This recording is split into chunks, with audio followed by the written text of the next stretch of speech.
રાજકોટ અગ્નિકાંડની દુર્ઘટના બાદ અમદાવાદ ડીઓ સક્રિય થયા છે। અમદાવાદ શહેર ડીઓએ ફાયર સેફટીને લઈને આજે શાળાઓની અંદર આકસ્મિક તપાસ કરી।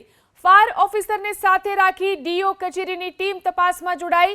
Fire NOC, active fire protection, emergency exit સાધનો પૂરતા છે કે નહીં તેની તપાસ કરવામાં આવી।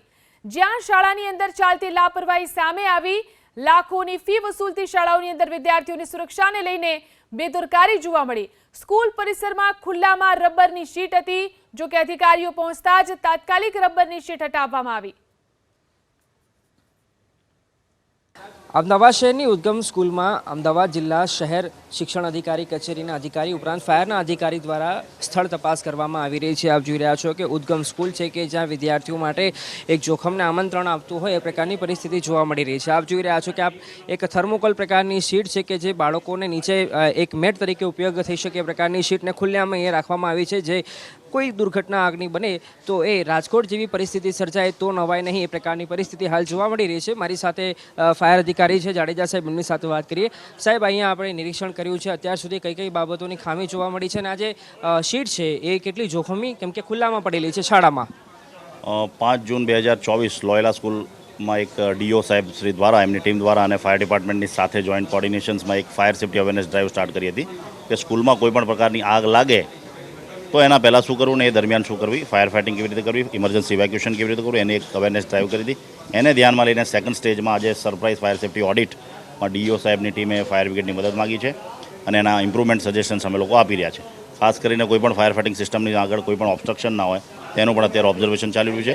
એનઓસી બિલ્ડિંગ પાસે છે અને સિસ્ટમ પણ છે, પણ ફાયર લોડને ધ્યાનમાં રાખીને શું અપગ્રેડ કરવું, ઇમ્પ્રુવમેન્ટ કરવું અમે લોકો સજેશન્સ આપી રહ્યા છે। જે શીટ ખુલ્લામાં પડી છે હાલ તો આ તમે આવ્યા એટલે હટાવી રહ્યા છે, કેટલી જોખમકારક?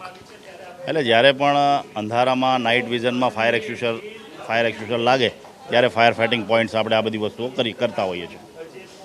તો આપ જોઈ રહ્યા છો કે હાલ જ્યારે જિલ્લા શિક્ષણ અધિકારી અહીંયા પહોંચ્યા છે ત્યારે તાબડતોડ એને હટાવવાની કામગીરી કરવામાં આવી રહી છે। મારી સાથે જિલ્લા શિક્ષણ અધિકારી છે, એમની સાથે પણ વાત કરીશું। સાહેબ, કેટલું જોખમકારક અને અત્યાર સુધી શું ખામી અહીંયા ધ્યાને આવી છે? જી બિલકુલ, અત્યારે આજે સરપ્રાઇઝ ચેકિંગ ફાયર રિલેટેડ રાખેલી છે। અંદાજિત 10 જેટલી શાળાઓમાં મેં ફાયરના ડિસ્ટ્રિક્ટ ફાયર ઓફિસર સાથે અને એમની ટીમ સાથે જવા માટે નીકળ્યા છે। અત્યારે ઉદ્ગામમાં આવ્યા છે। ઉદ્ગામમાં અહીંયા પહેલી જ અહીંયા જે છે એ લાપરવાહી જોવા મળી છે અને તે છે ફાયરની જે બોટલ્સ છે એની સામે અહીંયા જે છે એમે અહીંયા અડચણ રૂપે જે શીટ્સ રાખવામાં આવેલી છે જે બિલકુલ અમે અત્યારે હટાવી દીધી છે।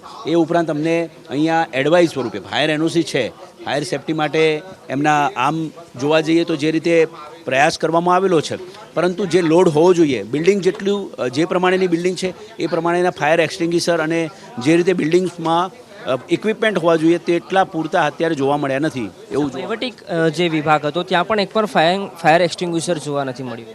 હા, જી બિલકુલ, એ પણ અમે નોંધ કર્યું છે અને એડવાઇસ કરી છે કે જે વહીવટી વિભાગ છે તેમાં જે રેકોર્ડ્સ છે રનિંગ હોય કે ઓલ્ડ હોય ત્યાં આગળ બિલકુલ ફાયર એક્સટિંગ્વિશર માટેનો કોઈ પોઈન્ટ રાખવામાં નથી આવેલો। ફાયર એલાર્મ રાખ્યું છે પણ એક્સટિંગ્વિશર ત્યાં એક પણ જોવા નથી મળ્યું, એટલે અમે એડવાઇસ સ્વરૂપે એમને હાલ તાત્કાલિક એમને સૂચન કર્યું છે।